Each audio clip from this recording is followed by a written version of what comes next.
Fala aí, rapaziada, tudo certo? Como é que vocês estão? Olha, o Atlético Paranaense já tem 2 reforços para a temporada de 2024.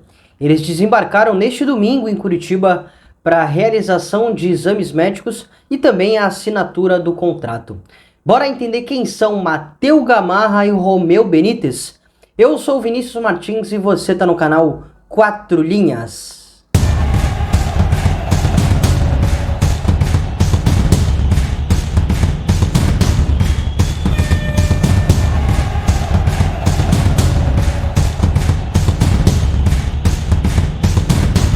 O Gamarra e o Benítez farão parte do top 5 das contratações mais caras da história do Atlético, que tem como primeiro lugar o Vitor Roque, que custou 24 milhões de reais, o segundo, Bruno Zapelli, que custou 20,5 milhões de reais e veio em 2023 para o Furacão. O Matheus Gamarra é o terceiro com 17,3 milhões de reais. O Canóbio ocupa a quarta colocação com 15 milhões e 200 mil reais. E na quinta colocação temos o Romeu Benítez, que custou quase 15 milhões de reais, 14 milhões e 800 mil. Todos esses nomes vieram aí nos últimos, pelo menos no último ano, nos últimos 2 anos do Furacão. Eu já falei aqui no canal, no vídeo do Bruno Zapelli, quando o Zapelli foi contratado pelo Atlético, que o departamento de scout do Furacão é um exemplo, não só no Brasil, mas também no futebol sul-americano. Esses 5 são atletas novos que vieram aí nos últimos anos. Tem também o Esquivel, que é um outro atleta que veio em 2023 para o Atlético, e é um jogador também do continente sul-americano, que veio com o status de ser um jogador promissor, com potencial de revenda, que consiga entregar a curto, médio prazo dentro do Atlético, dentro do clube, e tenha uma revenda aí para o Atlético que não só consiga ter um retorno esportivo, mas também financeiro. O Matheus Gamarra é um zagueiro paraguaio de 23 anos. Ele começou sua carreira no Independiente do Paraguai, passou pelo 12 de outubro e desde 2021 estava no Olímpia, tá? Ele vem de 2 temporadas de destaque lá na equipe paraguaia, lá no Olímpia. A primeira em 2022, quando o Olímpia foi campeão do torneio Clausura, lá do Campeonato Paraguaio, e em 2023 foi quando ele apareceu realmente para todo o continente, né? Ele foi titularíssimo, inclusive há 2 temporadas ele é o titular indiscutível da zaga do Olímpia, e nessa campanha que chegou até as quartas de final da Copa Libertadores, né? O Olímpia eliminou o Flamengo nas oitavas, mas caiu nas quartas para o Fluminense. O Gamarra foi, se não o principal, um dos grandes destaques do Olímpia aí no torneio. Inclusive, ele atraiu o interesse principalmente de Palmeiras e Fluminense nessa temporada, mas foi o Furacão que o contratou. E esse grande destaque que o Gamarra vinha tendo no Olímpia fez com que ele fosse convocado para a seleção paraguaia, tá?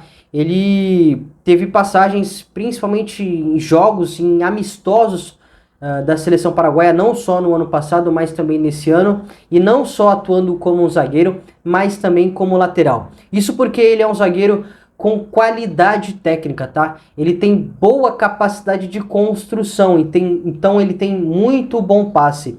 E não só por isso, ele é um zagueiro considerado veloz, né? Então, se a bola for nas costas dele, ele tem a capacidade, a velocidade, o arranque para recuperar esse espaço. E por conta disso, em muitos momentos também, em 3, se eu não estou enganado, dos 4 jogos, minha cabeça pode falhar um pouquinho, mas eu acho são, se não for 2 dos 4 jogos ou 3 dos 4 jogos que ele jogou pela seleção paraguaia, ele atuou como lateral esquerdo, né? Então essas valências que ele tem faz com que ele seja um atleta que possa fazer mais de uma função. Apesar de não ser um zagueiro tão alto assim, tem um pouco mais de 1,80, 1,82, 1,83, é um zagueiro que também tem jogo aéreo, né? Não à toa fez 3 gols nessa temporada. Zagueiro canhoto, né? De muita qualidade. A gente sabe como é difícil encontrar no mercado, principalmente com preço acessível, um zagueiro canhoto que possa fazer a lateral esquerda veloz e com bom passe, né? Com uma capacidade de construção muito grande. Além disso, defensivamente, é um zagueiro que gosta muito de sair da linha defensiva para dar o bote no atacante, então ele gosta que o atacante receba de costas lá ele para dar o bote, para incomodar, para roubar essa bola. Então, é um zagueiro realmente muito promissor, né? Não à toa já tem convocações para a seleção paraguaia. Já desde mais novo, ainda no Independiente, no 12 de outubro, havia rumores de que ele poderia sair do país para um outro centro, né? Mas ele deu um passo um pouco mais abaixo, né? Foi para o Olímpia primeiro, numa grande equipe, uma das principais equipes do futebol paraguaio, para depois dar um passo além da carreira, para vir aqui para o futebol brasileiro jogar no Atlético Paranaense. Então é um jogador com experiência já no continente sul-americano, que já há algum tempo é destaque lá no futebol paraguaio e agora dá um passinho além da carreira. Bom jogador, tem uma capacidade de evolução muito grande. Eu acho que foi um acerto aí do Furacão. E se eu citei o atleta promissor, com uma capacidade de evolução muito grande, o Romeu Benítez se encaixa também nesse perfil. Não à toa foi eleito a revelação do Campeonato Paraguaio desse ano. Ele é um meia/ponta, também paraguaio, de 21 anos. Tá? Ele é revelado nas categorias de base do Guarani do Paraguai e estava por lá até ser contratado pelo Furacão. Nessa temporada de 2023 foi quando ele se consolidou realmente lá na equipe. Meia/ponta, em muitos momentos o Guarani do Paraguai atuava com duas linhas de 4, num 4-4-2, em que ele era esse meia aberto pelo lado esquerdo, mas pode também atuar num 4-3-3 como um ponta fazendo essa função. É um jogador também muito promissor dentro do país, né? Não à toa, só para fazer uma comparação, e também com o ano de 2023, o Guarani caiu nas oitavas de final da Copa Sul-Americana pro Botafogo, tá? Inclusive ele fez o gol do primeiro jogo das oitavas de final, quando o Guarani perdeu por 2-1 pro Botafogo no Nilton Santos. Foi ele quem fez o gol lá da equipe paraguaia. E o Benítez atuou contra o Matias Segovia, que a essa altura já estava no Botafogo, mas também junto com ele. Isso porque os dois são formados no clube e em 2022 estavam no elenco do Guarani do Paraguai e em alguns momentos atuaram juntos, tá?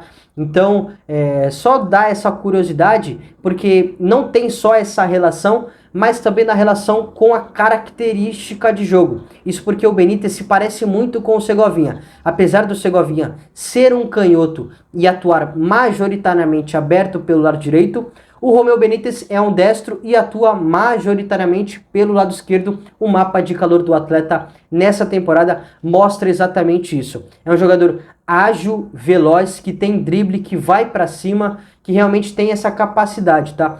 É um jogador que em alguns momentos pode cair sim por dentro, mas vejo ele atuando um pouco mais aberto, tendo essa liberdade para fazer o que ele tem de melhor, que é esse arranque, que é esse drible. É um jogador bem habilidoso.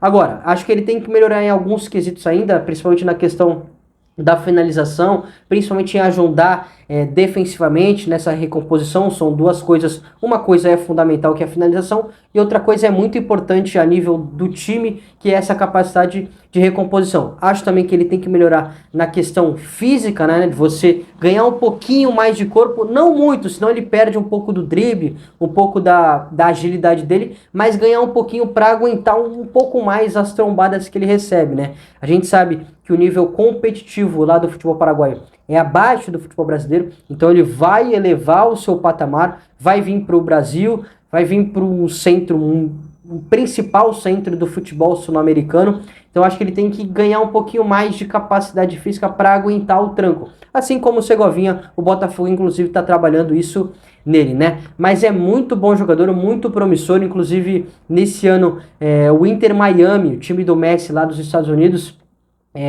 estava monitorando o atleta, tinha um interesse em saber um pouquinho mais sobre o jogador e quem sabe fazer uma proposta para o atleta, mas foi o Furacão quem o captou e quem o contratou para essa temporada. O scout do Furacão do Atlético é uma referência, né? Então acho que para os dois jogadores, não sei se já num primeiro momento, principalmente para o Campeonato Paranaense, perdão, eles já vão estar aptos a serem titulares da equipe, porque são jogadores dois paraguaios novos, que vão precisar de um tempo de adaptação, mas acho que talvez para o meio do ano, para o fim do ano, para 2025, são dois caras com potencial para serem titulares sim do Atlético. tem muita qualidade nesses dois atletas. Beleza, rapaziada? Concorda comigo? Manda pra gente aqui nos comentários. Muito obrigado pela audiência, um grande abraço e até a próxima.